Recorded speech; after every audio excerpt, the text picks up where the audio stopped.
ಚಂದ ಚೋರಿ, MLA ಚೋರಿ, MP ಚೋರಿ, ಚಂದ ಚೋರಿ, ಸರ್ಕಾರ ಚೋರಿ, ವೋಟ್ ಚೋರಿ, ಎಲ್ಲ ಚೋರಿ. ಏನು ಚೌಕಿದಾರ ಏನ್ ಮಾಡ್ತಾ ಇದ್ದಾರೆ ಹಾಗಾದ್ರೆ?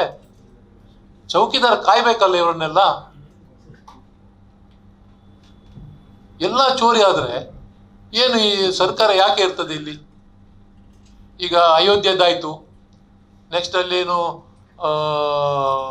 ಇನ್ನೆರಡು ದೇವಸ್ಥಾನಗಳದ್ದು ಹೊರಗೆ ಬರ್ತಾ ಇದ್ದಾವೆ, ಕಾಶಿ, ಮಥುರಾ, ವೈಷ್ಣೋದೇವಿ ಎಲ್ಲ. ಈಗ ಅಲ್ಲಿ ಕೂಡ ಇಂಥ ಅವ್ಯವಹಾರ ಆಗಿದೆ ಅಂತೇಳಿ ಬರ್ತಾ ಇದೆ. ಅದು ಎಷ್ಟು ಸಾವಿರಾರು ಕೋಟಿಯ ಲೆಕ್ಕದಲ್ಲಿ. ಒಂದು ಸಣ್ಣ ಉದಾಹರಣೆ ಕೊಡಬೇಕಾದ್ರೆ, ಕರ್ನಾಟಕ ರಾಜ್ಯದಲ್ಲಿ ಧಾರ್ಮಿಕ ದತ್ತಿಯನ್ನ ಬಿಜೆಪಿ ಸರ್ಕಾರ ಇರುವಾಗ ತಂದರು. ದೇವಸ್ಥಾನಗಳಿಗೆ ವ್ಯವಸ್ಥಾಪನಾ ಸಮಿತಿಯನ್ನ ಮಾಡಿ ಅದಕ್ಕೆ ಸದಸ್ಯರನ್ನ ನೇಮಕ ಮಾಡುವಂಥದ್ದು. ಅದು ಯೂಶ್ವಲಿ ಏನಾಗ್ತದೆ ಅಂತ ಹೇಳಿದ್ರೆ, ಯಾವ ಸರ್ಕಾರ ಇದೆಯೋ ಆ ಸರ್ಕಾರದ ಜನರನ್ನೇ ಅವರು ಮಾಡುವಂಥದ್ದು. ಅದರಲ್ಲೇನು ತಪ್ಪಲ್ಲ, ಮಾಡಿದ್ರು.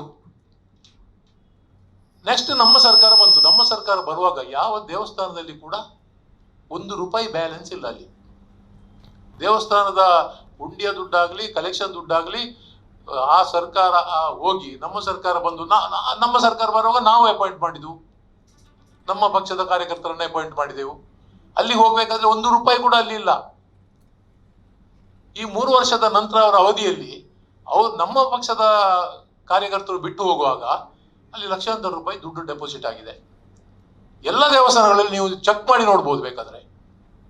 ಹಾಗಾದ್ರೆ ಬಿಜೆಪಿ ಸಮಿತಿ ಇರುವಾಗ ದುಡ್ಡು ಏನಾಯ್ತು? ಅವರಿಗೆ ತಳಮಟ್ಟದಿಂದಲೇ ಚೋರಿ ಮಾಡುವ ಒಂದು ವಿದ್ಯೆ ಕಲಿಸಿಕೊಟ್ಟದ್ದು ಬಿಟ್ರೆ ಬೇರೆ ಯಾವುದೂ ಇಲ್ಲ. ಅಲ್ಲಿಂದಲೇ ಪ್ರಾರಂಭ ಆಗ್ತದೆ, ಬಾಟಮ್ ಇಂದ ಅಪ್ ಟು ಟಾಪ್. ಈಗ ನೀಟ್ ಪ್ರಕರಣ